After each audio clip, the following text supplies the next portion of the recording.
Guys, mag-harvest tayo ngayon ng ng pinya. Ito. Ayun, pinya.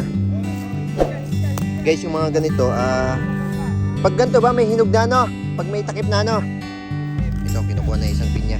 Titikman natin kung matamis ba o hindi. Sure ka ba na hinog na to?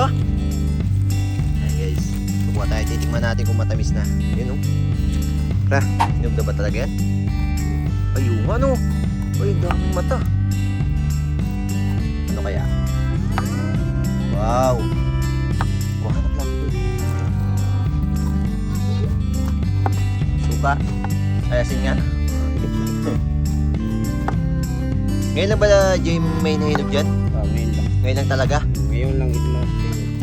Dali kasi gawa ng hindi pa pinantayin dami yun. Pinagkukuha. Dati kasi guys, dito sa farm na to, walang bantay. Ngayon may bantay na. So ayan. Ganda Sarap! Sarap! Ayun yung pinakamatamis. Hermosa? Ayun yung pinakamatamis. Saan galing kaya yan? Kasi marami dito niyan talaga sa sa Cam Norte. Ang nga lang sa pinya, talagang matagal yan, Oo, dapat. Sobrang tagal niyan, 1 taon yan eh.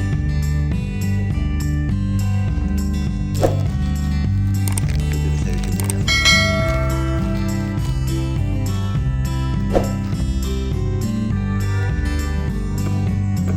Sarap!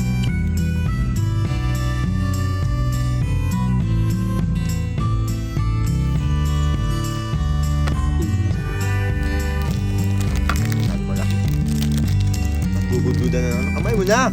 Di ba inaasinan niya? Para... Pwede ba ilagyan ng sili? Pwede. Depende sa'yo na. Guys, hindi kompleto ang sarap ng pinya kung walang asin. Yan, Ito. lalagyan natin dito. Wow!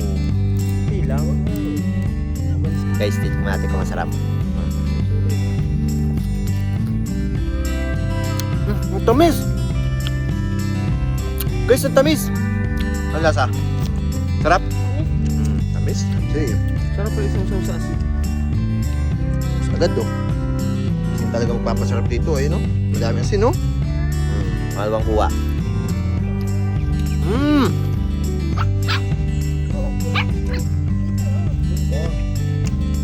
Mga aso namin guys, Ang